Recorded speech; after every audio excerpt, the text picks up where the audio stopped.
Bonjour à tous et à toutes, heureux de vous retrouver. Bienvenue sur UC2M News. Merci de nous suivre en direct sur YouTube et Twitter et très vite en replay sur les réseaux partenaires de l'UC2M, de Sciences Po Alumni, de la veille de presse Info Plus et de Manager Santé, nos partenaires que je salue avec amitié. Vous pouvez dès à présent nous poser vos questions à notre invité, à notre premier invité. L'Université du Change Management en médecine traite des questions d'organisation en santé. Aujourd'hui, ce jeudi 14 mai, à 18h, toujours en pleine actualité épidémique et sanitaire liée au coronavirus.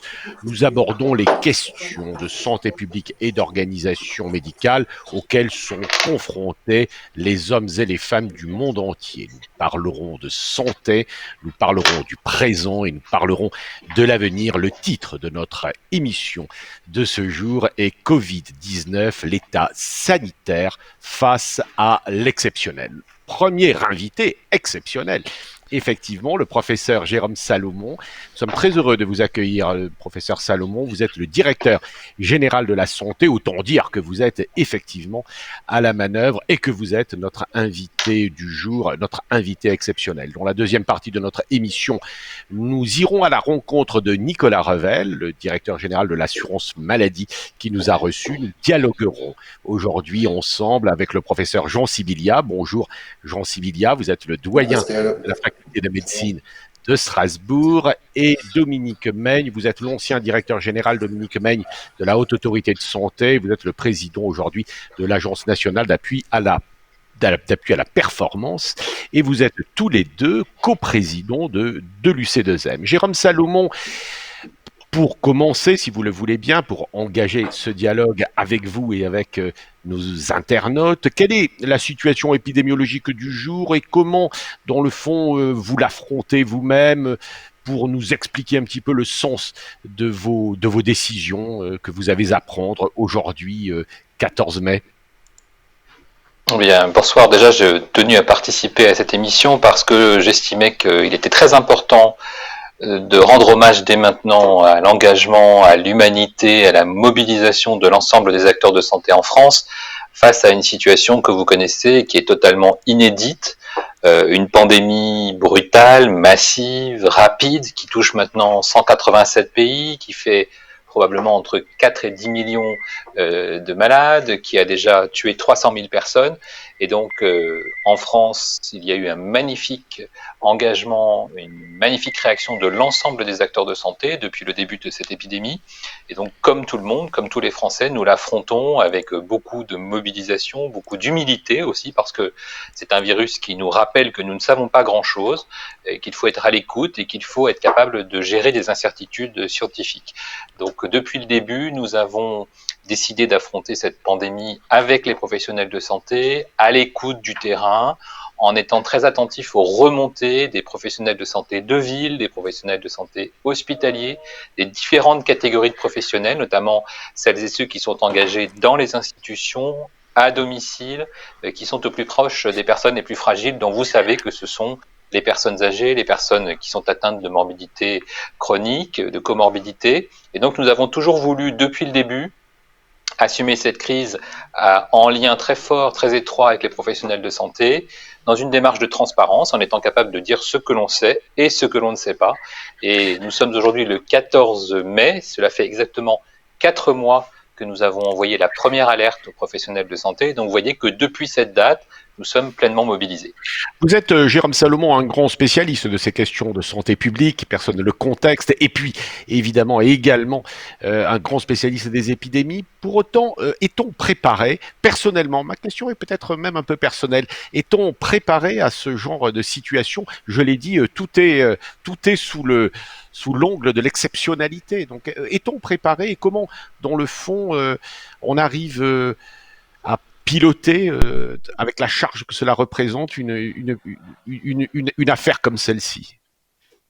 Alors, ma personne n'importe peu, mais c'est vrai qu'en tant que spécialiste Oui, oui. de maladies infectieuses et en particulier de fait de ma passion pour les épidémies, d'abord je suis très à l'écoute des malades parce que je continue à avoir des malades qui m'appellent ou qui m'envoient des messages pour me poser des questions et donc c'est important d'avoir ce contact avec le terrain. Contact aussi avec l'ensemble de mes collègues, que ce soit des médecins ou des non-médecins, qui me tiennent informé de la situation qui, comme vous le savez, sur le territoire national est très hétérogène. Et puis, effectivement, je crois que le monde entier affronte une situation totalement inédite. On n'a pas eu dans l'histoire récente de l'humanité une pandémie aussi brutale, aussi massive, qui touche l'ensemble de la planète et en particulier qui touche des grands centres névralgiques, des grands centres de production de produits de santé. C'est le cas de la Chine, c'est le cas de l'Inde, c'est le cas des États-Unis. Et donc le monde entier mobilisé face à une pandémie qui impacte massivement la santé bien sûr, mais aussi l'économie, c'est totalement inédit et on apprend avec les professionnels, avec l'ensemble de ce qu'on a vu de très positif, et je tiens à le dire, il y a eu de la créativité, il y a eu de la solidarité, le système de santé a tenu, les personnes malades les plus graves ont toutes été prises en charge en réanimation, la capacité de réanimation a doublé en quelques semaines, il y a eu une formidable collaboration entre les établissements publics et privés, il y a eu un engagement individuel de professionnels de santé qui se sont portés volontaires, des étudiants, des retraités, des personnes qui ont Alors ça, décidé tout simplement d'aller aider les hôpitaux. Et ça, je crois que c'est tout à l'honneur de la santé je, française, de la médecine française et de l'ensemble des professionnels de santé qui ont tous choisi de combattre à un endroit ou à un autre contre cette pandémie qui d'ailleurs n'est pas alors, terminée puisque nous sommes actuellement à la fin de cette première on va vague avec une phase de décrue mais dont on sait très bien qu'elle peut être suivie d'une nouvelle circulation du virus alors avec ça, un profil épidémique que peu de gens peuvent aujourd'hui imaginer. excusez-moi, je vous coupe, mais on ne se voit pas, hein, nous sommes à distance. Alors, ça, c'est ce qui a marché, Jérôme Salomon. Et puis, peut-être également ce qui a, notamment pour l'avenir, pour nous servir pour l'avenir, ou en tout cas déjà le présent proche. Qu'est-ce qui aurait moins marché, selon vous, en quelques mots? Et puis, nous allons essayer de dialoguer avec Jean Sibilière ensemble. Oui. Alors, je crois qu'il y a beaucoup de choses qui ont effectivement très bien fonctionné. Je vous ai parlé de l'hôpital, je vous ai parlé de la réanimation. Je pourrais aussi vous parler des 640 évacuations sanitaires de malades graves. Ce qui a moins marché, c'est peut-être le partage d'informations, qui est toujours difficile. Notamment aujourd'hui, on le voit bien, cette nouvelle phase de déconfinement qui débouche sur une stratégie de tests en urgence. Et j'insiste, je profite de votre canal pour insister sur l'importance d'appeler son médecin traitant devant le moindre symptôme évocateur pour être très capable de dépister tôt un porteur, de l'envoyer très rapidement au laboratoire, qu'il puisse bénéficier très vite du résultat du test, parce que derrière, tout dépend de cette capacité du système français, et en particulier des médecins généralistes, des médecins traitants, que de détecter des porteurs et d'être capable en quelques heures de donner un résultat grâce aux laboratoires qui se sont massivement mobilisés et pour pouvoir ensuite recréer cette chaîne de contact et informer l'ensemble des personnes contacts pour réussir cette stratégie de test et d'isolement pour casser toutes les chaînes de transmission dans cette phase absolument cruciale. Alors nous sommes sans doute au cœur de nos interrogations aujourd'hui, mais avec Jean Sibilier, on voulait peut-être également aborder quelques questions scientifiques, plus scientifiques sur la recherche clinique. Jean, vous voulez peut-être poser une question? C'était une question, merci beaucoup Jérôme, une question plus territoriale d'abord, une question plus internationale après. Aujourd'hui, on voit qu'il y a une vraie stratégie nationale qui s'est mise en place, coordonnée par Santé publique France. On voit bien l'organisation, il faut à la fois, on l'a dit, protéger, mais aussi tester, dépister, isoler, c'est très important. Qu'est-ce que on pourrait faire de plus en complément de la stratégie nationale dans les territoires? Qu'est-ce que les territoires pourraient apporter au-delà, bien sûr, du réseau de terrain des médecins généralistes? Parce qu'on est très sollicité finalement par les collectivités territoriales, municipales qui veulent faire au mieux dans le dispositif post-déconfinement. Qu'est-ce qu'on pourrait leur proposer, leur dire de faire en plus du plan national? Alors, moi, je suis très favorable à tout ce qui vient du terrain, et en particulier du terrain le plus touché, hein, puisque vous savez que le Grand Est a été massivement touché, comme l'Île-de-France ou les Hauts-de-France.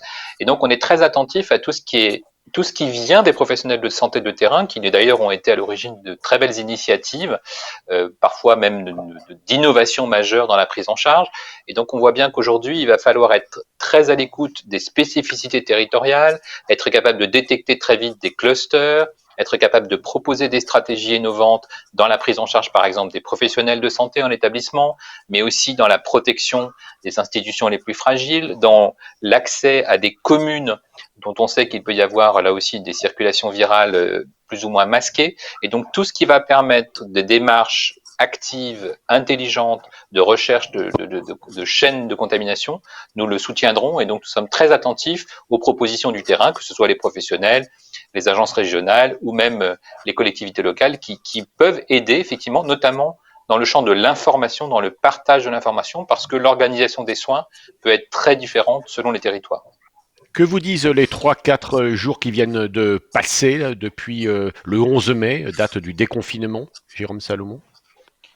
Alors, nous sommes trop tôt pour juger de l'impact du déconfinement sur l'épidémie, mais par contre, je suis assez frappé par l'évolution des comportements de nos concitoyens. Ils ont parfaitement compris les enjeux de cette épidémie, ils ont parfaitement compris l'importance des gestes barrières, parmi lesquels le port du masque quand la mesure de distanciation physique ne peut être respectée. C'est une avancée considérable. Il faut rappeler qu'avant cette épidémie, les Français ne portaient pas de masque.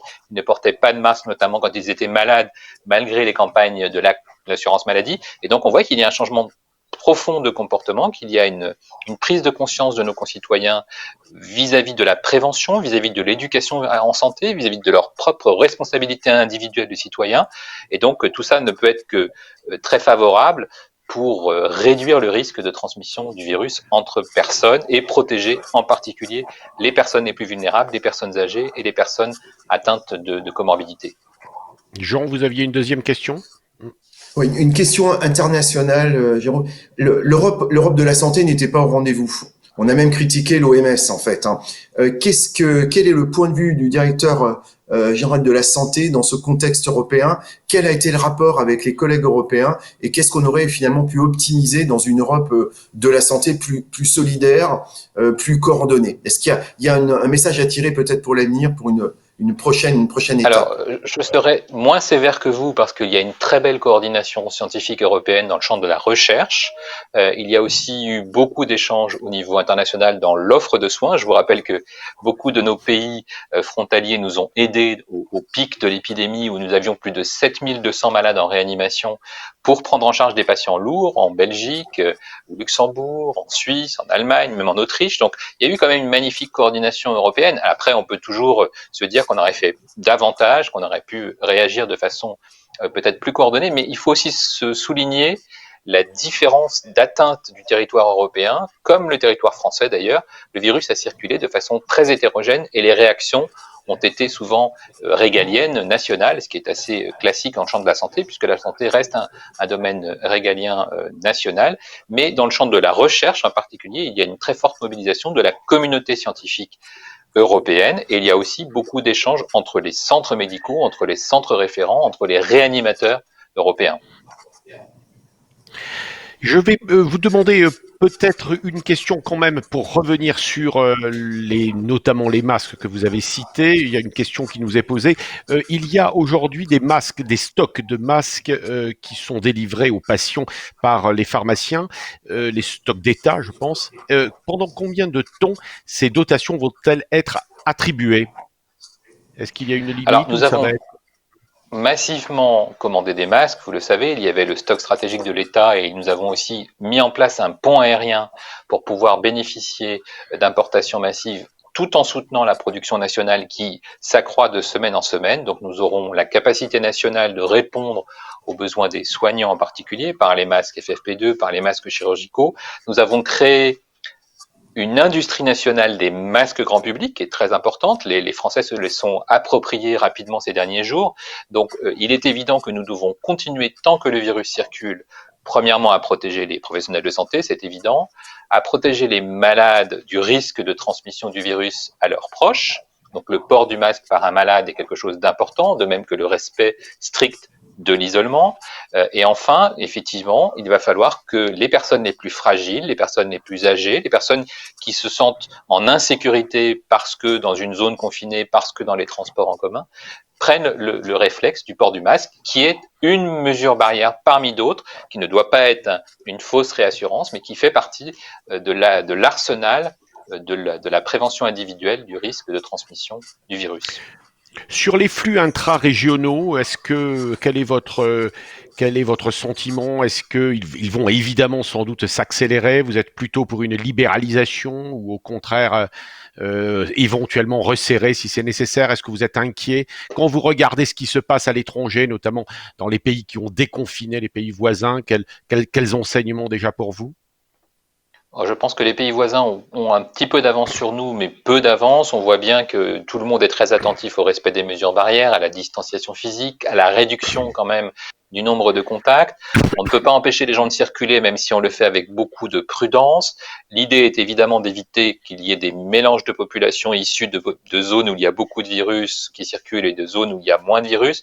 Mais vous avez bien noté que il n'y a pas de dichotomie sur le territoire national et qu'on peut avoir une situation relativement maîtrisée dans un département rouge et des clusters dans les départements verts. Donc c'est juste un niveau de circulation virale et pas une carte blanche pour circuler dans les départements verts et une interdiction absolue dans les départements rouges. C'est plus une information et on a décidé justement de partager l'ensemble des informations avec nos concitoyens. Ça a été le pari de la transparence qui parfois a été mal compris, mais on a beaucoup insisté sur la rigueur, sur la rationalité, sur ce qu'on savait de la circulation du virus. Et donc, les Français ont bien compris maintenant ce que c'est qu'un niveau de circulation virale, ce que c'est que la surveillance syndromique en population, ce que veulent dire les admissions à l'hôpital. Et donc, ça les a vraiment, je crois, ça leur a permis de suivre au quotidien l'épidémie, de comprendre comment se transmettait le virus. Il y a eu beaucoup d'efforts de pédagogie. Ça a peut-être stressé certains, mais ça a surtout beaucoup permis de faciliter l'éducation familiale, l'éducation collective aux gestes barrières. Et je crois que les Français aujourd'hui ont beaucoup progressé sur les gestes barrières, et tant mieux, parce qu'ils luttent collectivement contre l'épidémie. Jean, vous voulez poser une question peut-être sur les beaucoup d'études cliniques en ce moment? Oui, Mais sur la recherche, on a vu en fait une explosion de la recherche clinique dans des temps records en fait. Hein. On avait l'habitude d'agenda de recherche clinique qui se comptait parfois pour les PHRC en années. Là, on a fait en quelques semaines avec évidemment parfois une méthodologie un tout petit peu dégradée, mais je crois que c'est le jeu de la crise. Aujourd'hui, les enjeux de la recherche clinique, si on devait tracer trois priorités, ce seraient lesquelles, Jérôme? Je crois que la recherche clinique est extrêmement riche en ce moment. Elle aborde de très nombreux domaines, certains relativement fondamentaux de génétique et d'immunité, mais aussi d'infectiologie. Je crois que toutes les forces de la recherche sont mobilisées en France, en particulier des sciences humaines et sociales qui sont fondamentales. On découvre aussi de nouvelles avancées dans le champ de la compréhension de la transmission du virus. On découvre de nouvelles formes cliniques et les Français ont notamment mis en évidence des formes digestives, des formes rénales atypiques chez le sujet âgé, l'anosmie, la gueusie, qui était peu connue avant la déclaration française. On a aussi cette alerte européenne autour des syndromes de Kawasaki ou de myocardite de l'enfant. Donc on voit bien qu'on apprend beaucoup de ce virus et qu'il y a des avancées très importantes qui vont être permises par la mobilisation de la communauté médicale et scientifique française. Donc la recherche clinique est en place, la France est très impliquée dans la recherche clinique et dans les essais européens et nous attendons évidemment beaucoup de cette grande diversité d'expérimentation en cours avec une rigueur, avec des protocoles encadrés, soutenus, passés par les comités de protection des personnes et par l'Agence nationale de sécurité du médicament. vous avez le sentiment qu'il y a plusieurs études en cours qui sont prometteuses et qui peuvent nous laisser espérer rapidement ou dans les meilleurs délais à la fois peut-être des traitements et des vaccins? Alors sur les traitements, vous le savez, des dizaines de molécules sont actuellement à l'étude au niveau français, européen ou international. Je crois qu'il n'y a jamais eu autant d'efforts de recherche sur une période aussi courte. Ça peut paraître long à nos concitoyens qui attendent des résultats rapides, mais je crois que la recherche clinique et la recherche internationale sont à un niveau totalement exceptionnel, aussi bien sur la partie prophylaxie que traitement curatif ou que recherche vaccinale. Oui, la polémique du jour sur l'accessibilité des vaccins, qu'est-ce que l'on doit en penser? Je crois Notamment, qu'il y a un consensus international pour dire que le vaccin doit bénéficier à l'ensemble de la planète, que c'est quelque chose qui est attendu de tous, et donc on voit bien qu'aujourd'hui la démarche n'est pas à la polémique, mais vraiment à la recherche active du vaccin, parce que ce virus va probablement continuer à circuler sous une forme ou une autre. avec des pics, avec des épidémies, ou simplement avec une circulation qui pourrait devenir endémique, comme l'ont dit les scientifiques de l'OMS. Et donc, compte tenu de son impact, compte tenu de ce qu'il a déjà fait comme victime, la priorité, c'est la recherche vaccinale, et je crois qu'il ne faut pas rentrer dans les polémiques vaines autour du modèle économique. Peut-être un message, je sais que vous devez nous quitter, un message pour les professionnels de santé, à la fois libéraux, hospitaliers, les médecins, mais aussi les infirmiers, les pharmaciens et tous les personnels engagés dans la lutte contre le virus, peut-être. Ben, je crois que le message, il est surtout un message d'hommage et de remerciement, parce que les Françaises et les Français ont redécouvert leurs professionnels de santé, leur engagement partout sur le territoire, quelle que soit la spécialité. Les infirmières à domicile ont été extraordinaires, les pharmaciens ont participé à la délivrance de matériel et à la délivrance d'informations. Certaines professions qui étaient à l'arrêt, entre guillemets, du fait de leur activité libérale, se sont mobilisées pour du volontariat ou pour des équipes mobiles ou pour du soutien aux équipes soignantes hospitalières. Donc on voit que l'hôpital a tenu, que le système de santé a montré une magnifique solidarité, mais aussi une grande créativité. Et aujourd'hui, dans cette deuxième phase, dans cette phase de déconfinement, ce sont les médecins libéraux, ce sont les médecins généralistes, ce sont les infirmiers de ville et de terrain, les personnes qui vont être les plus proches des personnes fragiles, des personnes âgées, celles qui interviennent à domicile, qui vont avoir un rôle clé. Ça, c'est la partie, j'allais dire, de la relation magnifique entre le professionnel de santé et le patient. Mais il y a aussi, il faut le souligner, dans chaque crise majeure, des avancées considérables. On le voit sur la description clinique, sur le rôle du scanner, sur la rapidité aujourd'hui d'accès aux tests PCR, aux tests rapides, l'information partagée sur des sites, sur des applications. Et donc, on est attentif, évidemment, à avancer sur la connaissance vis-à-vis de Covid-19, mais aussi à être très attentif à tout le reste de la santé publique, à tout le reste de la prise en charge des pathologies non Covid et à la prise en charge de la santé mentale, qui est évidemment une priorité aussi. Donc cette approche générale, cette approche globale, cette mobilisation des professionnels de santé, je crois que toutes les Françaises et les Français la saluent. Il est temps, à votre avis, peut-être un des derniers mots que vous nous direz ce soir, il est temps de reprendre les soins pour toutes les pathologies, que les malades reviennent dans les Absolument, on cabinets. le dit depuis plusieurs jours, les personnes qui ont des pathologies chroniques, les personnes qui ont même des pathologies aiguës ou qui se sentent mal en termes d'anxiété ou de dépression doivent appeler leur médecin traitant, doivent être suivis dans les services où il y a des bilans qui sont programmés et des suivis qui sont à leur disposition. Il est vraiment temps de recontacter ces professionnels de santé, parce que la santé des Français passe aussi par ce suivi régulier, par les vaccinations, par le suivi de la grossesse. Toutes ces démarches de soins doivent être réinitiées dès maintenant. Et encore la dernière des dernières, pour un communicant, pour un journaliste comme moi, que vous a appris cette période pour informer dans des périodes d'autant de doutes et d'incertitudes. C'était quand même à la fois difficile, une épreuve, où vous l'avez vécu à la fois peut-être tout simplement comme votre mission. Oui, absolument, parce que je pense que c'est une mission principale du directeur général de la santé que d'informer la population.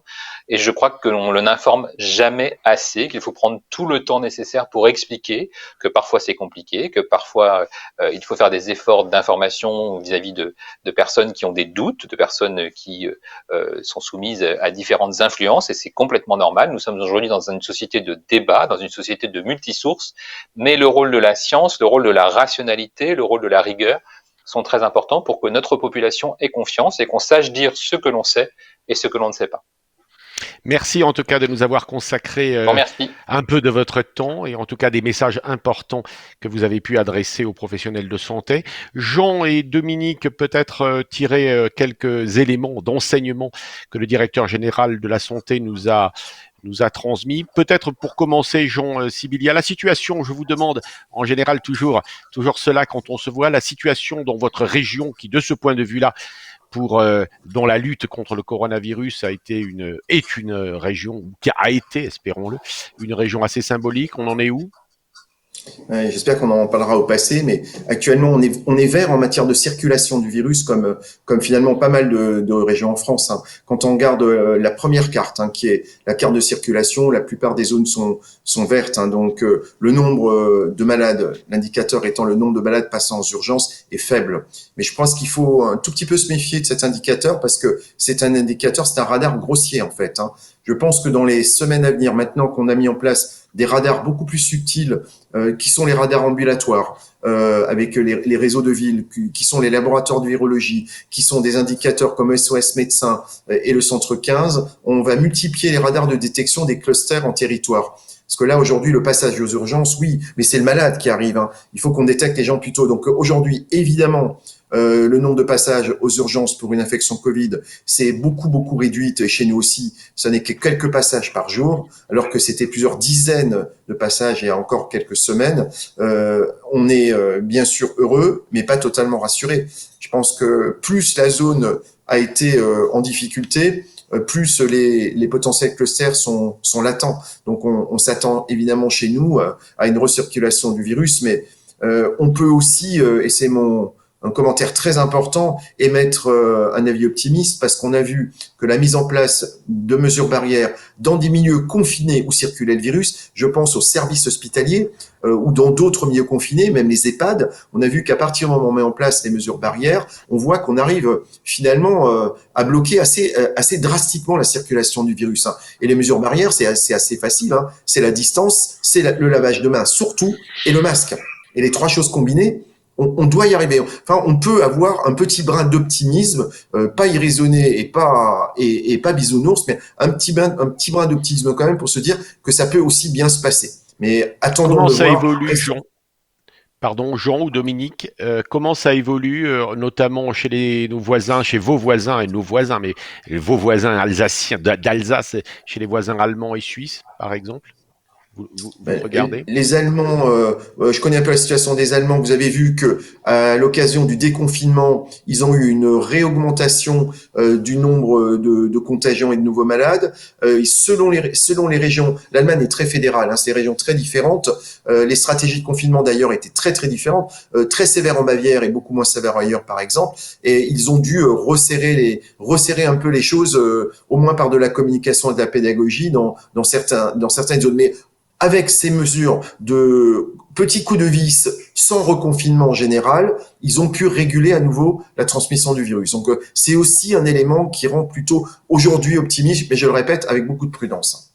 Dans une région aussi touchée que la vôtre, si Dominique Meigne veut intervenir dans notre discussion avant de voir notre reportage chez Nicolas Revel, vous pouvez intervenir, Dominique. Mais dans cette période, dans ces 3-4 jours, même si Jérôme Salomon a raison de dire que probablement nous n'avons pas le recul, est-ce que l'on peut dire, par exemple, chez vous en Alsace, Jean Sibilia, que les gens se sentent comment libérés ou en tout cas extrêmement inquiets de cette nouvelle liberté acquise, mais pas si sûr.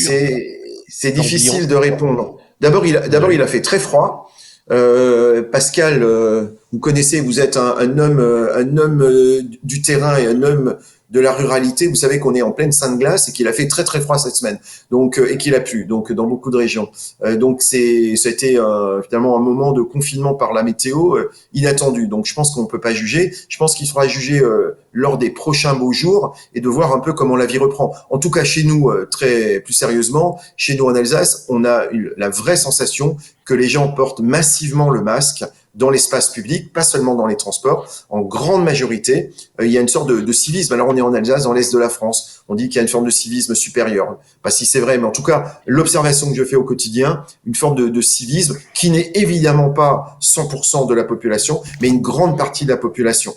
Je pense que c'est là aussi, le message est peut-être passé, mais il est certainement plus facile à passer dans des zones où il y a une vraie souffrance médicale, comme la nôtre. C'est peut-être plus difficile dans des régions où il y a eu moins de cas, où on a vécu l'épidémie un peu par procuration. Mais c'est pour ça qu'il faut expliquer, nous, on est là pour expliquer la difficulté qu'on a vécue et dire que quand ça démarre, il faut absolument éviter ailleurs par générosité et par vraiment protection de nos autres régions françaises, éviter ce qui s'est passé en Alsace ou en Île-de-France ou dans les Hauts-de-France. Hein. Donc attention.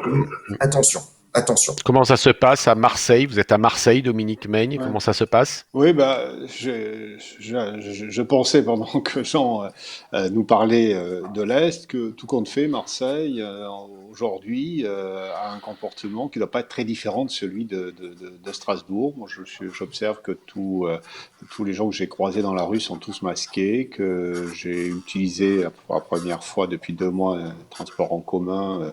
Tout le monde respectait les emplacements et le port du masque.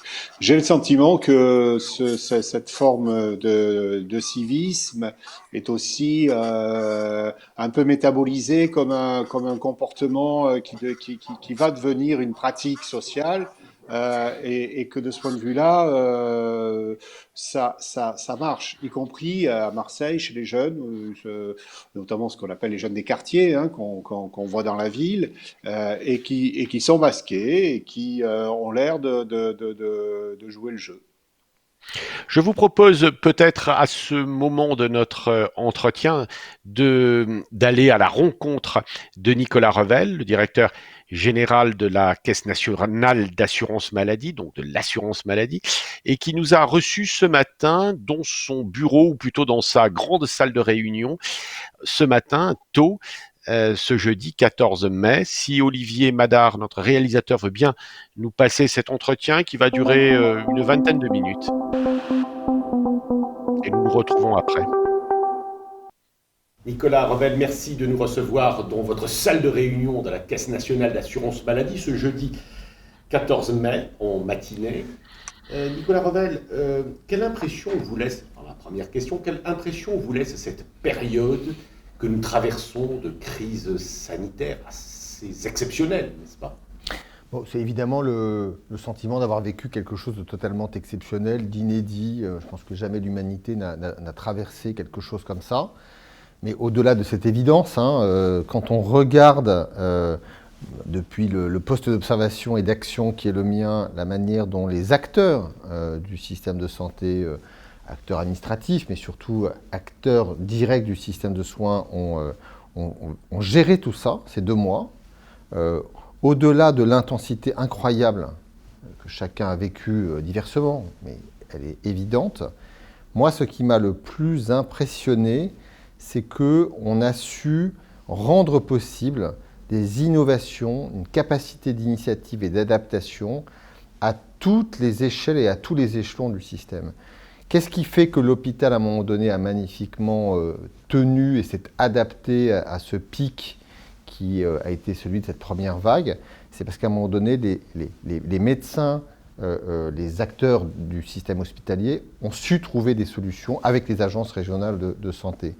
De la même manière qu'en ville, il y a eu énormément d'adaptations, d'innovations qui ont été rendues possibles par une agilité qui était quand même franchement pas habituelle dans notre fonctionnement normal. Comme on n'avait pas anticipé quelque part cette vague qui est arrivée, puisqu'on a eu finalement quelques semaines pour s'y préparer, il n'y avait pas un plan de bataille qui avait été dessiné et qu'il aurait fallu appliquer à la lettre de manière descendante. À un moment donné, ça a été la mobilisation générale dans les territoires, dans les structures hospitalières. Bon, le ministère a joué tout son rôle, mais les médecins hospitaliers de ville, tous les professionnels de santé ont eux-mêmes pris l'initiative. Voilà. Et je trouve qu'à un moment donné, l'alchimie s'est faite. C'est-à-dire que les différents acteurs de la chaîne ont su se parler et ont su rendre possible dès lors des réponses organisationnelles qui ont été plutôt performantes. En tant qu'évidemment acteur, mais aussi observateur que vous êtes, vous avez été sensible au fait que la France, notre pays, importante puissance économique, c'est quand même peut-être désarmé sur le plan industriel, notamment sur les masques, sur les tests. Mais tous les pays, tous les pays ont été confrontés à une situation qui est que ces équipements, qui sont des équipements tout simples, pas chers, sont tous produits dans les mêmes pays, Chine et quelques autres autour. Voilà, donc aucun pays en réalité n'avait pu imaginer qu'on serait dans une situation où toute l'humanité chercherait à acheter en catastrophe des milliards de masques. Et avec un pays producteur qui, en plus lui-même étant confronté, n'a pas pu fournir. Donc, je veux dire, c'est pas la France. Voilà. Alors, bien sûr, on apprendra de cette crise. Il faudra corriger cela. Je pense que on a bien compris maintenant. Je pense que, vous savez, on apprend toujours des crises. Le sujet, c'est de ne pas répéter les mêmes erreurs et donc de pouvoir à un moment donné se dire, même si pendant 10 ans, 15 ans, 20 ans, ça ne se reproduit pas, c'est qu'on garde la mémoire de ça et qu'on ne se retrouve pas, parce que là, ce serait coupable le moment venu, dans 20-30 ans, à nouveau affronter la même situation.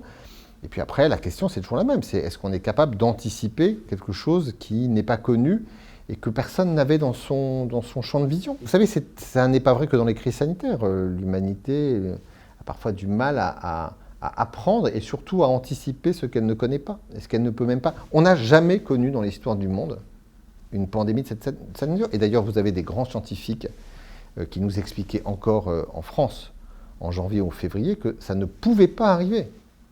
Ça ne pouvait pas arriver. Je ne citerai pas de nom, mais chacun les a en tête. Et est-ce que de ce point de vue-là, vous pensez effectivement que les décideurs politiques ont eu des difficultés ou pouvaient avoir des difficultés à prendre des décisions dans l'incertitude médicale et scientifique? Ça vous a frappé, ça? Alors moi, je suis plutôt frappé que des décideurs politiques aient pris, au contraire, rapidement, et je parle de la France, mais je parle de l'Italie, et même d'ailleurs quelque part des Chinois au premier chef, des décisions de confinement généralisé de la population qui étaient juste inimaginables, parce qu'elles n'avaient justement aucun précédent. À quel moment dans l'histoire de nos pays a-t-on pris des mesures qui font qu'on ne peut plus aller et venir librement en raison, pour un motif quelconque, à part la guerre peut-être, et encore, on pouvait probablement plus circuler pendant la guerre qu'aujourd'hui. Donc, et tout ceci a été pris avec une rapidité par rapport à la cinétique de l'épidémie qui plutôt nous a protégés. C'était plutôt un avantage, si je peux m'exprimer ainsi, ou peut-être un inconvénient pour les populations, d'avoir certaines régions très touchées et d'autres régions qui l'étaient très peu. Je veux dire par là que ceux qui étaient dans des régions très peu touchées se sont dit, mais vraiment, ce que l'on nous fait vivre, dont le confinement, est bien dur pour finalement une maladie, une épidémie qui ne vient pas chez nous. Oui, je suis d'accord, mais je pense que d'abord, je pense que c'est logique quand on a une épidémie qui circule, qu'on ait une forme de quelque part de gestion nationale de la crise. Et d'ailleurs, on a vu qu'en Italie, quand ils ont commencé par confiner le nord du pays, je ne sais pas, moins d'une semaine après, c'était tout le pays qui était confiné, parce que d'une certaine manière, il y avait aussi un enjeu de circulation des uns et des autres. Après, il ne faut jamais oublier que même quand on est, par exemple, aujourd'hui on a des départements rouges et verts. Bon. Aujourd'hui, quand on est, je dirais, une personne fragile, asthmatique, diabétique, âgée, y compris dans un département dit vert où le virus circule peu, on n'est pas moins, entre guillemets, à risque ou en danger que quand on est, je dirais, une personne bien portante dans un département rouge. Donc ce risque, il est quand même aujourd'hui général, et donc les mesures de protection, elles doivent être pour tout le monde. Nos partenaires de Sciences Po aimeront cette question que je vous pose. Est-ce que la centralisation a été plutôt un avantage selon vous, ou demain, quand on tirera, espérons qu'on tirera rapidement le bilan de cette crise, on se dira peut-être notre système avec un État trop centralisé a été... Non, moi je ne suis pas d'accord avec ça. C'est que je pense qu'on a une gestion de crise, elle est réussie à partir de deux ingrédients que j'ai un peu évoqués au début. C'est que je pense qu'on a besoin dans ce type d'épidémie gravissime d'avoir une centralisation de la gestion. Et on voit bien que des pays où les choses ont été différentes d'une région à l'autre, avec des décisions qui relèvent, je dirais, d'autorités politiques éparpillées, je pense que ça marche moins bien. Voilà. Je pense que c'était vrai en Italie au début. Ils en ont, je pense et c'est pour ça que le gouvernement a repris les commandes très vite, ce qui n'était pas dans l'ordre juridique italien. Regardez ce qui se passe aux États-Unis. Je pense qu'ils n'en sont pas sortis, notamment à cause de ça. Mais en disant ça, je dis aussi que si cette crise a été bien gérée, c'est parce que le pilotage, le niveau central doit s'occuper de ce qui relève du niveau central, mais doit savoir aussi créer un cadre, je dirais, beaucoup moins contraint, permettant davantage l'innovation, les acteurs pouvant s'organiser au plus près du terrain. Et je crois, on a su trouver cette alchimie-là et cet équilibre-là, et c'est pour ça que ça a marché. En Allemagne, la décentralisation... D'accord, mais en Allemagne, il y a, je pense, une culture, je dirais, de la gouvernance publique équilibrée entre un niveau fédéral et des Länder qui probablement est beaucoup plus stable et efficace que dans d'autres pays. En Angleterre, Nicolas Revel, le déconfinement maintenant, on y entre depuis quelques jours, le 11 mai, nous sommes le 14 mai. La CNAM, la Caisse nationale d'assurance maladie, quel est son rôle dans le déconfinement ?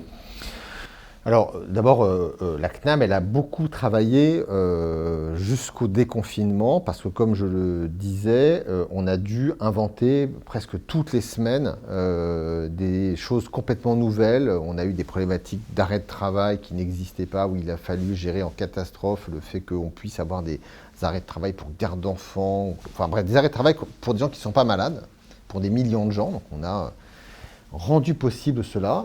On a dans le champ aussi de la santé, comme je le disais, pris des choses à 100%, assoupli la télémédecine, on en parlera peut-être, mais créer justement les conditions permettant aux acteurs de se préparer sur le terrain et de prévoir des organisations qui n'existaient pas avant. Bon. Mais au moment du déconfinement, notre rôle évolue encore, puisque nous changeons de stratégie ou de modalité tactique par rapport à une lutte contre une épidémie qui appelle toujours la même approche qui est vieille comme le monde s'agissant d'une épidémie virale, c'est essayer d'une part de dépister ou de diagnostiquer le plus vite possible le malade et de remonter le plus vite possible les chaînes de contamination. C'est comme ça que vous bloquez une circulation épidémique. Et donc là, avant on a confiné toute la population, maintenant on essaie de s'intéresser aux personnes dites à risque. Et dans ce nouveau dispositif qui se crée à partir de mercredi 13 mai, puisqu'on a commencé hier, l'assurance maladie, la CNAM, mais surtout sur le terrain, nous allons nous investir dans ce dispositif, sur lequel on va peut-être revenir, du contact tracing, c'est-à-dire de comment on arrive à remonter les chaînes de contamination, à contacter toutes celles et ceux qui sont, entre guillemets, à risque, parce qu'ayant été en contact, pour permettre que ces personnes soient informées et puissent prendre des mesures de protection et de dépistage qui permettra, je le pense, de casser les chaînes de contamination. Alors parlez-nous donc de ces brigades sentinelles, comment ça va marcher. Alors on a vu que les médecins, enfin certains médecins, peut-être des responsables, se sont un petit peu émus de ce... Oui, mais pas tant que ça. Non, ouais. Ça marche. Non, mais ça marche. Ça a commencé hier, donc on va peut-être voir un peu comment les choses... Moi, je pense que ça doit marcher. Et je pense que ça va marcher, on en parlera, il y a des conditions de réussite. Hein. Mais il y a plutôt eu un consensus, je dirais, professionnel sur le principe et sur l'organisation. Les syndicats fonctionnent ? Les syndicats ont été aux côtés de l'assurance maladie, parce qu'on a construit un dispositif, une organisation qui s'appuie sur finalement trois acteurs essentiels. Le patient, parce que rien ne se fait sans lui, hein. On ne lui impose rien. Il faut qu'il comprenne la démarche et qu'il nous aide à remonter justement ses contacts pour pouvoir prévenir chacune et chacun. Le médecin, qui est la porte d'entrée. Et puis l'assurance maladie, qui va opérer avec les agences régionales de santé derrière elle. Voilà, ce dispositif, dans un triangle patient, médecin, assurance maladie, qui depuis toujours échange des données de santé et partage le secret médical. Donc on est dans quelque chose qui est quand même archi-balisé, connu et plutôt rassurant. Vous y intégrez les pharmaciens Le pharmacien, l'infirmier a dans ce dispositif un rôle, notamment sur les prélèvements, s'agissant des tests virologiques. Mais le pharmacien et le laboratoire, eux, ils sont des acteurs clés parce qu'il va falloir aller se faire un test. Il faut qu'on puisse aller chercher des masques en pharmacie quand on est une personne, entre guillemets, contact ou qu'on est malade. Et donc, on rendra possible des accès à notre système d'information qui s'appelle Contact Covid, mais évidemment de manière hyper encadrée. C'est-à-dire que autant le médecin a évidemment la vision globale de son patient et de ses cas contacts, autant le pharmacien ou le laboratoire, lui, il doit uniquement savoir si une personne peut se voir délivrer des masques ou peut se faire un test, et c'est tout. Quid de ce fichier centralisé tenu par les laboratoires d'analyse médicale dont on parle ? Il n'est pas tenu par les laboratoires, il est alimenté par les laboratoires, il est opéré, entre guillemets, par le ministère de la Santé et par la PHP, qui est le maître d'œuvre de ce fichier qui s'appelle SIDEP, Système d'information dépistage, et qui doit nous permettre à la fois d'avoir une vision exhaustive chaque jour du nombre de tests positifs réalisés en France, qui est quand même un instrument de mesure de l'épidémie qu'on aurait bien aimé avoir avant. Donc, quelque part, aujourd'hui, on l'a et c'est plutôt précieux. Et puis nous, Assurance Maladie, il va nous permettre de sécuriser notre dispositif parce que grâce à SIDEP, on pourra vérifier qu'on n'a aucun patient qui a eu une PCR positive et qui serait, entre guillemets, passé entre les mailles du filet, c'est-à-dire n'ayant pas été entré par un médecin qui a reçu les résultats de son patient dans l'outil Contact Covid, qui lui est l'outil central et que celui-là nous gérons directement, qui doit permettre justement de retrouver les cas contacts, parce que c'est dans la recherche des cas contacts et dans l'information de ces personnes qu'on se joue la bataille de cette fameuse interruption des chaînes de contamination. Donc l'outil central, c'est Contact Covid, parce que c'est celui-là qui permet le contact tracing, et SIDEP, c'est à la fois un outil d'information nationale sur la circulation virale, et c'est un outil de sécurisation qui permet de vérifier qu'on n'a loupé personne dans ce dispositif. Le pilote, vous savez, c'est par définition le gouvernement, le ministère de la Santé. Chacun est à sa place. C'est pas l'assurance maladie qui fait tout. On est dans une chaîne d'acteurs. Je vous l'ai dit, il y a le patient, il y a le médecin, porte d'entrée. L'assurance maladie qui crée en gros ce que j'appelle un niveau 2 du dispositif. On fait tout ce que le médecin ne peut pas faire. On rappelle le patient parce que le médecin n'a pas eu le temps d'interroger le malade sur toutes les personnes qu'il a vues. C'est le médecin qui vous alerte. Oui, c'est que le médecin, il reçoit le résultat positif de son patient. Il a avec lui, donc il le prend en charge, son patient. Ça implique quand même beaucoup de choses pour lui. Il s'occupe aussi de sa famille. C'est des personnes qui vivent à son foyer. Bon. Et puis, s'il le souhaite, il interroge le patient sur qui avez-vous vu au cours des 48 dernières heures. Alors évidemment, qui avez-vous vu, c'est une question un peu générale. Il faut rentrer dans le détail. Voilà, quelle proximité, quelle distance, quelle durée. Est-ce qu'il y avait des masques ou pas des masques? Donc il essaie de voir si c'est un contact à risque. Bon. Et ça, il le fait plus ou moins selon qu'il a le temps de le faire. Il fait la famille, s'il veut le faire au-delà, il le fait. S'il n'a pas le temps, il nous passe la main. On rappelle le patient, voilà, et on lui pose ces questions-là, et on essaie, nous, de voir quelles sont les personnes dites à risque. Et pour le coup, c'est nous qui appelons tout le monde. Toutes les personnes à risque seront appelées par l'assurance maladie pour leur dire il faut vous faire tester, il faut rester chez vous, vous pouvez aller chercher un masque, est-ce que vous avez besoin d'un arrêt de travail, est-ce que vous avez besoin d'un accompagnement social pendant cette durée d'isolement. Bon. Et si on a des clusters, si on a des chaînes de contamination complexes, à ce moment, c'est l'agence régionale de santé, avec Santé publique France, qui se projette dans un EHPAD, dans un établissement scolaire, dans un foyer. Le médecin qui est à l'origine, Nicolas Revel, il a un numéro, il sait qu'il doit appeler à l'assurance maladie. Alors d'abord, il remplit un outil informatique qui est pour lui disponible sous Amélie Pro, qui est leur environnement de travail de tous les jours. C'est là où ils déclarent leurs arrêts de travail, c'est là où ils déclarent les affections de longue durée à l'assurance maladie. Donc il y a une nouvelle brique qui s'appelle Contact Covid.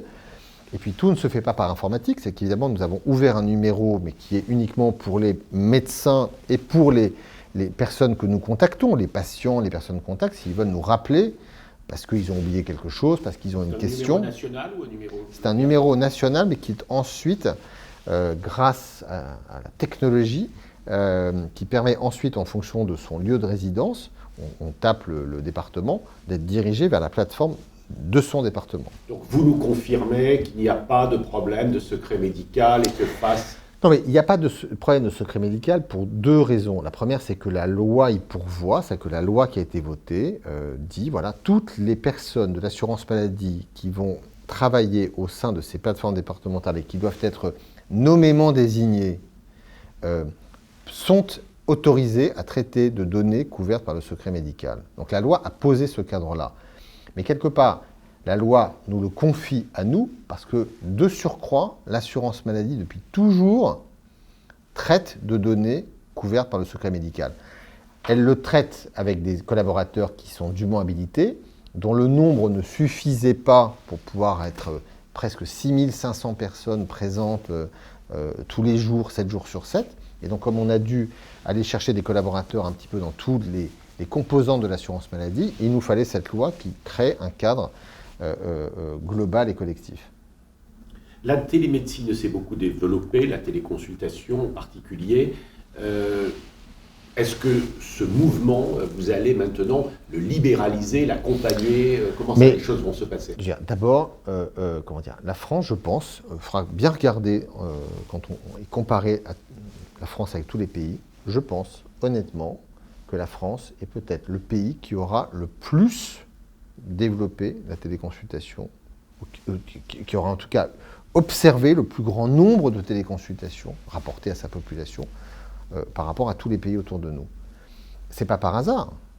C'est parce que la France a été le premier pays, et alors là pour le coup du monde, à avoir le 15 septembre 2018 inscrit dans la nomenclature des actes médicaux la téléconsultation remboursable comme une consultation Monsieur normale. le directeur général. Et donc, parce qu'il y a eu en gros, c'est 1 an et demi, 18 mois de montée en charge progressive où, d'accord, au bout de 18 mois, on avait peut-être 5000 médecins qui faisaient de la téléconsultation, mais on avait eu aussi des opérateurs techniques qui avaient développé des solutions. Le truc était, la télémédecine était dans le paysage. Oui, mais on disait que vous les freiniez outils, un peu. non, on freinait parce qu'on avait voulu, on l'avait rendu possible pour tous les patients, pour tous les médecins. Voilà. On avait juste dit, la règle, même s'il y avait des exceptions d'ailleurs, il y avait des exceptions, mais la règle c'était que ça se faisait entre un patient et un médecin qui se connaissaient. Parce que depuis le début, nous considérons que c'est une condition de bonne médecine. Voilà. Le Covid-19 arrive. Les patients ne peuvent plus se rendre, comme d'habitude, dans les cabinets médicaux. On passe à 1 million de téléconsultations. On était à 40 000 par mois, on passe à 1 million par semaine. C'est évidemment une explosion, qui répond à un vrai besoin. Mais sur ce 1 million par semaine, on en a 85% qui précisément se font entre des patients et des médecins traitants, généralistes, qui se connaissent. Donc quelque part, le raisonnement que nous avions posé, il a été validé. Et alors même qu'on avait ouvert juridiquement, dès le début de la crise, le fait qu'on laissait tomber, le temps de la crise, cette règle qu'on dit du parcours, du respect du parcours.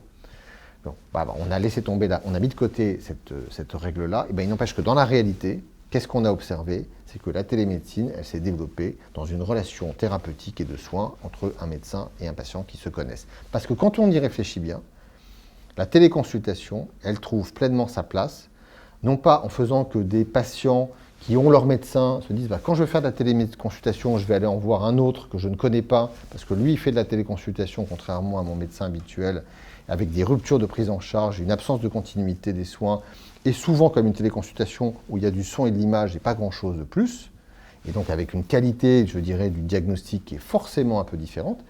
C'est très différent quand c'est avec votre médecin qui vous connaît, qui vous suit, et là, le fait de temps en temps, on fait de la téléconsultation, je pense, s'inscrit parfaitement dans une bonne prise en charge médicale. Et c'est pour ça qu'on avait voulu rappeler cette règle-là. Et quelque part, le 1 million par semaine est venu quelque part valider que c'était possible. Voilà. On a aujourd'hui 45 000 médecins qui font de la téléconsultation en France. Vous allez voir qu'ils vont continuer à en faire. Et est-ce que cela veut dire que demain, sur cette téléconsultation, vous allez continuer à pousser, donc à aider au développement, mais toujours dans ce cadre-là, c'est-à-dire le médecin téléconsultant ne sera pas à l'étranger ou sur des plateformes? Moi, je pense que le modèle, si vous voulez, on a essayé en France encore une fois, j'insiste parce que c'est important, regardez ailleurs, en Allemagne, en Angleterre, c'est des expérimentations qu'on a. Et encore maintenant, on avait un temps d'avance en France sur la téléconsultation. Bon. Donc maintenant, je pense qu'on a franchi un cap majeur parce que 45 000 médecins ont découvert l'outil. Il y en a beaucoup qui disaient, moi je m'en méfiais, je l'ai testé, ça marche, c'est super, je suis convaincu. Bon, on va quand même revenir à du présentiel aussi. On n'aura pas, dans 3 mois après l'épidémie, on ne sera pas à 1 million par semaine. La consultation présentielle va reprendre sa place. Bon. Mais on ne va pas redescendre au niveau où on était avant la crise. Bon. Alors après, je veux dire, il va falloir trouver les bons équilibres. Avant la crise du Covid-19, j'avais déjà signé avec les syndicats médicaux le fait que cette règle de ce que la téléconsultation ne peut se faire qu'entre un patient et un médecin qui se sont déjà vus dans les 12 mois, on voulait l'assouplir un peu. C'est-à-dire qu'on voulait se dire, on ne veut pas des plateformes commerciales qui, en gros, disent à un patient, bah, écoutez, vous avez un problème, plutôt que d'appeler votre médecin, vous nous appelez, puis on vous dira si... En revanche, on a des cas, notamment sur de la médecine spécialisée, où on avait en ophtalmo, en psychiatrie, même parfois sur des premières préconsultations anesthésiques de patients qui avaient été opérés plusieurs années avant, on a des cas de figure où les gens nous disaient ok, on n'a pas vu dans les 12 mois, mais c'est pas grave, d'un point de vue médical. Ou bien alors en psychiatrie, peut-être que la première consultation peut être une téléconsultation, mais on verra ensuite le malade en présentiel plus tard. Et ça, on était déjà complètement ouvert au fait qu'il fallait le rendre possible, mais toujours avec du rationnel médical. Il faut que le fil rouge de tout ça, c'est que téléconsultation doit rimer, entre guillemets, ou s'accorder avec une notion de bonne médecine. Nicolas Revel, quelles sont les prévisions pour les comptes de la sécurité sociale en 2020 ? Moi, je suis, encore une fois, chacun comprend ce qui se passe. On a en fait deux phénomènes. On a un phénomène où on a probablement, ou même certainement, un peu plus de dépenses. Bon, et on a beaucoup moins de recettes.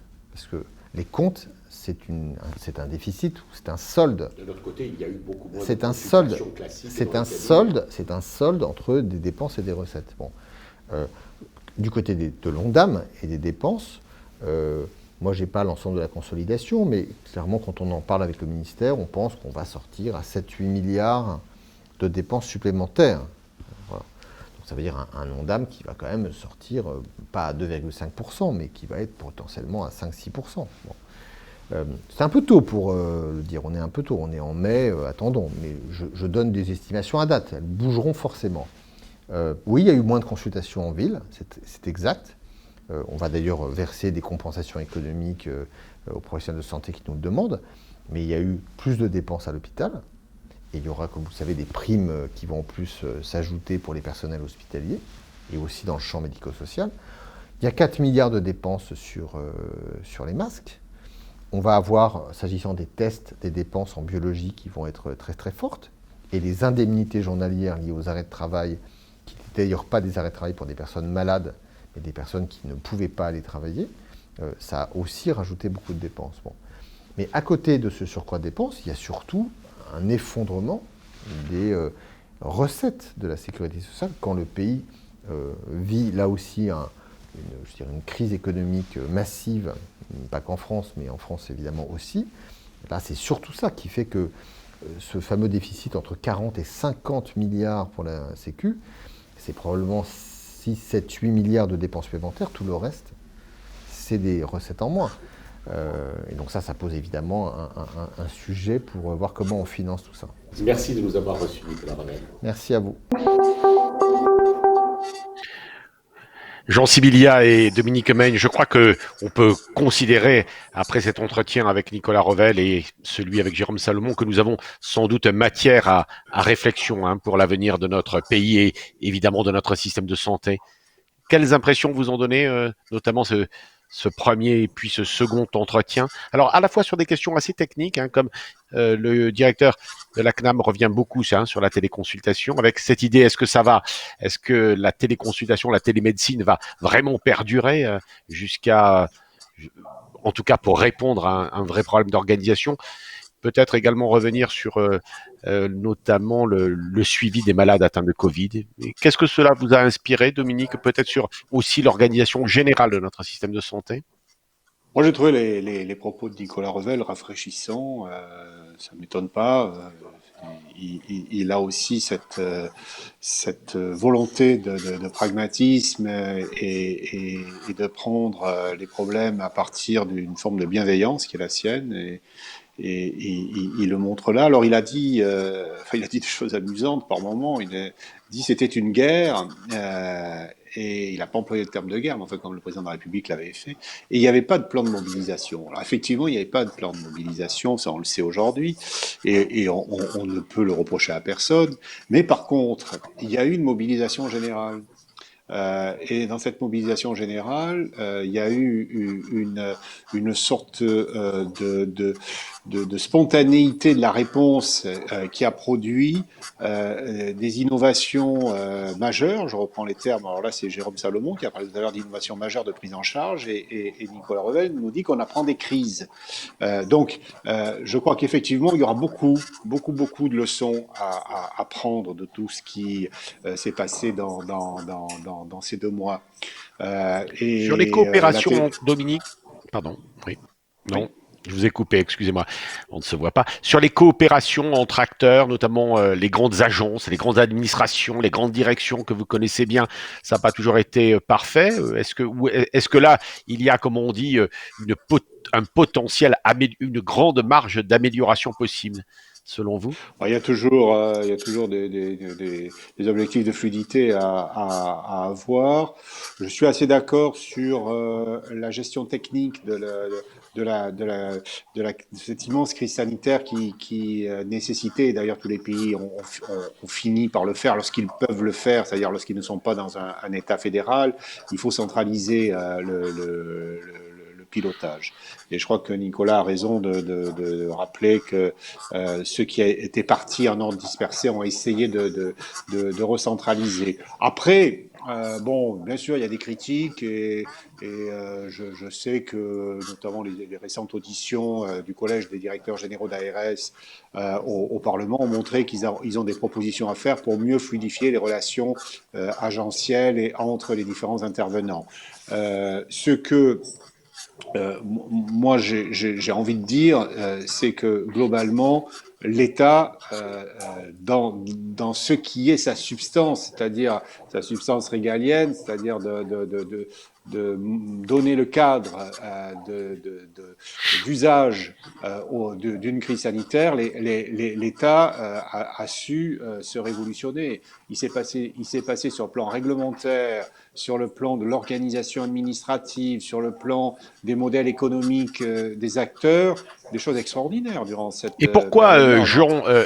pourquoi Dominique ou Jean, peut-être Jean, pour alterner les interventions, pourquoi tant de critiques à votre avis? Pourquoi l'état d'esprit dans notre pays est-il aussi mauvais, voire les relations, même entre professionnels de santé, sont souvent aussi détériorées, Jean Sibilia? Vous avez une Ouais, je explication? pense que, ouais, je sais pas si ça s'est, les relations sont pas détériorées pendant la On ne voit pas crise. Jean, oui. Ouais, il n'y a pas eu de détérioration des relations, bien au contraire, entre les professionnels de santé. Moi, j'ai senti plutôt les coups de serré, quoi. On sait, en tout cas chez nous, c'était très clair. Il y a eu vraiment une mobilisation générale, comme le disait Dominique, hein. Moi, ce que je verrais comme commentaire général, je crois qu'on peut être quand même très agréablement surpris par l'agilité globale du système. Alors, l'agilité du terrain, elle est formidable parce qu'elle monte à créativité, et finalement dans les moments difficiles, on est capable de faire face ensemble. Ça c'est plutôt, j'allais dire philosophiquement, sociologiquement une bonne nouvelle. Mais enfin c'est pas une surprise. On sait dans notre pays qu'on est capable de ça. On ne prendrait pas d'image d'allégorie sportive, hein, mais c'est comme le 15 de France. On n'est jamais meilleur aussi bon que quand on a perdu 2 ou 3 matchs d'affilée. Donc là on a un match difficile à mener, mais on le mène bien serré avec une solidarité qui a quand même été formidable, pas de tous, mais de la majorité des cas. Moi, je suis aussi surpris par un deuxième point, c'est l'agilité de l'État, parce que qui aurait imaginé en 3 mois qu'on ait été capable d'organiser ce qu'on organise aujourd'hui. Alors c'est très peut-être jacobin, très descendant, pas très fédéraliste comme c'est le cas en Allemagne, mais en fait il y a quand même aujourd'hui une machine de guerre. Alors, est-ce qu'elle fonctionnera? Je crois qu'on fera le bilan à l'issue, mais il y a quand même tout un système de détection des cas index, des cas infectés, de leurs contacts, tout un système qui implique maintenant, heureusement, les médecins de terrain, généralistes et spécialistes, il faut les associer, de ville, libéraux, les laboratoires de ville. Qui aurait pensé, Dominique peut peut-être faire un commentaire là-dessus, qui aurait pensé qu'en 3 mois, parce que c'est pas 4 mois en réalité, on commence vraiment à se préoccuper de ces choses-là au moment de lockdown, non, à mi-mars, nous ne sommes que mi-mai, et qui aurait imaginé qu'on était capable de faire ça dans un temps aussi rapide? Après, juste un petit contrepoint négatif, il y a quand même des éléments. On a quand même des indicateurs aujourd'hui qu'on risque de retomber dans les travers d'avant, c'est-à-dire les postures, les difficultés de l'hôpital public qui ne seront pas réglées, voire aggravées, dans des problématiques financières qui sont abyssales. Effectivement, si l'assurance maladie perd 57 milliards en un an, on imagine les difficultés d'arbitrage sur des restructurations indispensables de l'hôpital public, mais pas que de l'hôpital public, bien sûr, d'autres domaines aussi. Donc il y a beaucoup de choses extrêmement positives. Je préfère voir cet aspect-là, mais on ne doit pas être dans le déni et je crois que ces difficultés, notamment financières et structurelles, elles vont revenir, elles seront sur la table. Il va falloir qu'on fasse des propositions, que les gens de terrain, parce que c'est le message aussi. Et Dominique, j'aimerais bien aussi son avis. Là, on a démontré dans la crise que le management de terrain par les professions médicales, en collaboration, mais en vraie symbiose avec les organisations hospitalières, les directions hospitalières ou éventuellement même maintenant les ARS, ça peut marcher à condition de bien équilibrer le binôme et qu'on ne soit pas dans un système vertical descendant, un peu cloisonné, mais qu'on ait vraiment des projets médicaux, une organisation médicale, un management médical qui prennent la main, mais main dans la main avec l'administration qui est là pour nous aider. Donc je pense que c'est un nouveau modèle. Est-ce qu'on y arrivera? Je sais pas ce qu'en pense Dominique. Je pense que ça va pas être facile. Ça sera pas En tout cas, facile. je lui passe la parole, mais c'est en tout cas une des grandes contributions que notre université du change management en médecine peut faire. En tout cas, effectivement, renforcer les collaborations, les coopérations. Il faut dire que Jean, nous sommes entrés dans cette crise avec sans doute, il ne faut pas le négliger, mais Dominique va donner son avis, probablement un hôpital affaibli, hein, un hôpital en difficulté. Et ça ne nous a probablement pas facilité les choses, mais effectivement, il faut noter cette grande capacité de réaction positive. En tout cas, Dominique, c'est peut-être le sens de nos réflexions que nous allons mener dès à présent pour l'université du Change Management en médecine pour les mois qui viennent? Oui, bien sûr. Dans tout ce foisonnement de ce qui s'est passé, des innovations qu'on a vu éclore un peu partout, il y a tout ce qui relève de bon, ce que j'appellerais un terme un peu pompeux, mais enfin c'est vrai il a aussi un sens international, c'est la gouvernance clinique, c'est-à-dire en fait les modes d'organisation, de relations des structures soignantes entre elles et avec leur environnement administratif et institutionnel. Et il s'est passé des choses qui sont parfois d'ailleurs pas toujours celles que on donne dans les médias. Il y a eu dans les organisations spontanées de nos professionnels des sortes d'avancées, des fulgurances parfois sur des organisations par parcours, des organisations décloisonnées qui étaient souvent refusées il y a encore 6 mois parce que imposées par les consultants et qui là ont vu le jour en quelques heures parfois sous la créativité des acteurs eux-mêmes. Donc il faut qu'on reprenne et qu'on accepte et qu'on sache capitaliser cette volonté qui part du terrain pour laisser la main, mais pas nécessairement pour faire revenir sur des organisations qui aujourd'hui ne sont plus adaptées à la prise en charge à la fois complexe et très transversale des patients. Je parle par exemple des services, qui sont des services de spécialité, qui sont pas aujourd'hui nécessairement la réponse à trouver. Donc moi je mets en alerte, si je puis dire, le fait qu'il ne faut pas qu'il y ait de régression. Il ne faut pas une régression de valeur. Il faut au contraire dépasser les blocages par tout ce qui a marché et qui a montré la capacité à aller au-delà de ceux qui nous affrontaient parfois encore il y a quelques semaines.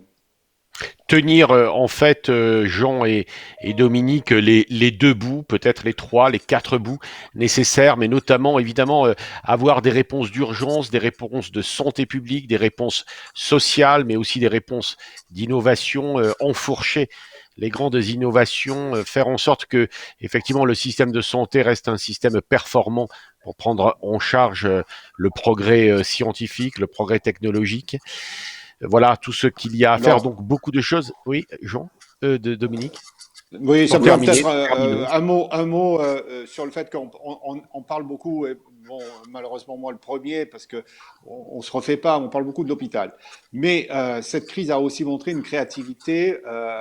Euh, qu'on- Nicolas Revel dit qu'on s'y attendait pas. Moi, il ne me surprend pas tant que ça. Des libéraux de terrain. Il s'est peut-être passé quelque chose, d'ailleurs, dont l'assurance maladie devra faire l'analyse. Peut-être y a-t-il eu l'étincelle qui va permettre demain à ces fameuses CPTS, ces communautés professionnelles territoriales de santé, de véritablement s'incarner dans des projets, parce que, effectivement, les libéraux ont su, parfois un peu seuls, initier des modes d'organisation dans des centres Covid, dans des organisations collaboratives entre les paramédicaux et les médecins généralistes, entre les médecins généralistes, les paramédicaux et l'hôpital, qui sont les organisations de demain. Et donc tout ça, il faut vraiment qu'on ne l'oublie pas. Voilà, et j'en profite avec beaucoup de plaisir parce que c'est aussi notre rôle de passer quelques messages de celles et ceux qui nous ont suivis, d'ailleurs, tout au long de ces 8 émissions, avec beaucoup de fidélité et d'attention. Mais c'est vrai que j'ai retenu notamment celle de nos amis de l'Institut de l'expérience patient qui nous disent que ils travaillent sur des solutions d'initiatives citoyennes pour essayer d'aider, pas d'ailleurs uniquement par Internet et pour trahir le secret médical, mais pour que chaque patient soit invité à répertorier tous les contacts qu'il a eus. J'ai trouvé ça assez génial. Alors, Ama Coevi ira plus loin ou vous donnera des précisions si cela est nécessaire, mais c'est vraiment des éléments assez innovants. Alors, effectivement, je rassure également parce qu'il nous suit. Je vois qu'il tweet François Pelen pour lui dire que je crois quand même qu'on a beaucoup parlé de télémédecine. Il est devenu un grand adepte, évidemment, de la télémédecine, notamment en ophtalmologie. Alors, il a émis des vœux en disant j'espère que ça va continuer. Bah écoutez, oui, j'espère que ça va continuer. C'est vrai que également beaucoup de messages sur les difficultés financières dans lesquelles va aller notre système de santé. Je crois que nous en avons parlé avec notamment Nicolas Revel. Et puis probablement plusieurs messages, Jean, quand même également sur l'Europe. Jean et Dominique, je pense que nos réflexions de l'Université Ouais. du Change Management en médecine doivent également se faire à l'horizon européenne. Un message également des infirmiers, notamment de Dominique Jacovenco, alors avec évidemment quelques regrets, qui est très investi dans son bassin alésien, et Dominique Jacovenco est un grand fidèle de l'Université du Change Management en médecine, avec évidemment, il nous signale tous ces engagements de ces infirmiers dans les centres Covid, mal reconnus, dit-il, par la sécurité sociale et par l'assurance maladie. Il aurait aimé, évidemment, mais nous en serons son messager. Il semblerait effectivement que les prélèvements qu'il fait nasopharyngés soient mal rétribués chez les infirmiers. Il le regrette. Vous voyez, tout ne va pas évidemment bien. Pour autant, tout cela doit nous engager. Hein. L'Europe, Jean, c'est quand même probablement à la fois une déception et à la fois un grand espoir. On a eu des messages notamment de nos amis italiens qui nous disent que même si, comme le dit Jérôme Salomon, c'est bien pour la recherche, en réalité, tous les citoyens doutent et il y a une sorte de resserrement sur l'État-nation pas très positif. J'imagine que le Strasbourgeois que vous êtes être sensible à ça et c'est un travail que nous devrons faire ensemble. Oui, Jean. bah, c'est la question que j'ai posée à Jérôme Salomon, c'était faire quand même le constat au moins d'une difficulté, qu'il y ait des solidarités, des échanges. Heureusement, et c'était enfin en tout cas pour nous, ça nous a sauvés en fait, hein, ça a sauvé nos patients, bien sûr, mais c'est ponctuel. Je pense plutôt à l'esprit, à l'état d'esprit de civisme sanitaire partagé européen qui n'a pas vraiment existé. À un moment donné, on a fermé les frontières, on a fait du régalien et on s'est débrouillé. Donc j'espère, c'est un peu mon mot de conclusion, que au-delà de la reconstruction du système, de sa gouvernance, de son financement, de tous ces sujets très très importants parce que c'est notre quotidien, que ça donne un souffle nouveau, en fait, peut-être à l'Europe, ça c'était un peu un vœu que l'on fait ensemble et qu'on reprendra, mais peut-être aussi, et c'est mon dernier commentaire, mais peut-être sociologiquement et même philosophiquement. Moi j'ai beaucoup écouté on les a pas beaucoup entendus pour l'instant, mais les philosophes et les sociologues, mais je crois que ça va être très important d'écouter leur analyse de la situation. Et notamment, moi, j'aime bien l'approche philosophique de la notion de peur, de la notion de courage, de la notion de résilience, en fait, toutes ces notions-là qui vont probablement être remises en exergue maintenant dans une analyse un peu différente. Et on peut espérer peut-être non pas un reset de la société, ça n'arrivera pas, mais quelque chose une autre pensée peut-être que l'on peut porter, respect de la vie, la sagesse de la vie, parce que la vie là, on a vu qu'elle est précieuse et certains l'ont perdue. Donc peut-être rebondissons à un moment donné là-dessus dans une analyse sociologique et philosophique aussi. Voilà.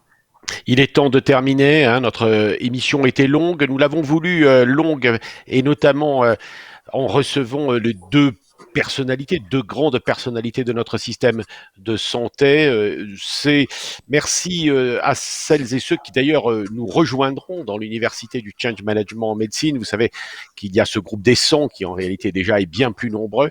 Nous sommes là pour vous le voyez, réfléchir et proposer, agir, proposer, réfléchir à de nouvelles formes d'organisation. Notre émission, cette série d'émissions est terminée. En tout cas, cette première série, c'était nos émissions de confinement. Je remercie tout particulièrement celles et ceux qui se sont exprimés, mais tout particulièrement nos deux coprésidents, Jean Sibilia et Dominique Meigne. Donc, nous avons voulu conclure avec Jérôme Salomon et Nicolas Revel, mais surtout essayer de montrer aux uns et aux autres que nous allons participer à des réflexions essentielles pour l'avenir de notre système de santé, mais également de notre pays et de nos sociétés, peut-être, voilà, on l'a compris, de nos civilisations, n'ayons pas peur des mots.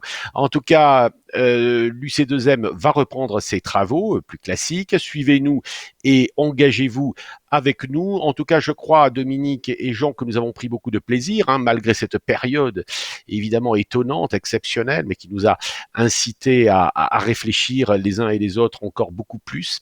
Je remercie donc Jérôme Salomon pour l'émission d'aujourd'hui et Nicolas Revel.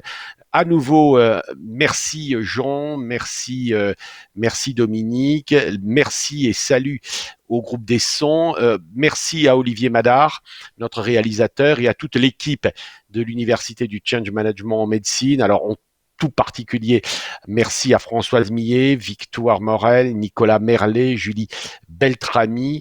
Voilà, je crois que j'ai remercié toutes celles et ceux qui se sont investis avec nous. Il va y avoir des tas d'autres propositions que nous allons vous faire. On vous souhaite à tous et à toutes bon courage et surtout l'espoir, bon espoir pour que tout s'améliore. Et puis merci à celles et ceux qui nous ont suivis. Voilà, eh bien il est temps de terminer. À bientôt.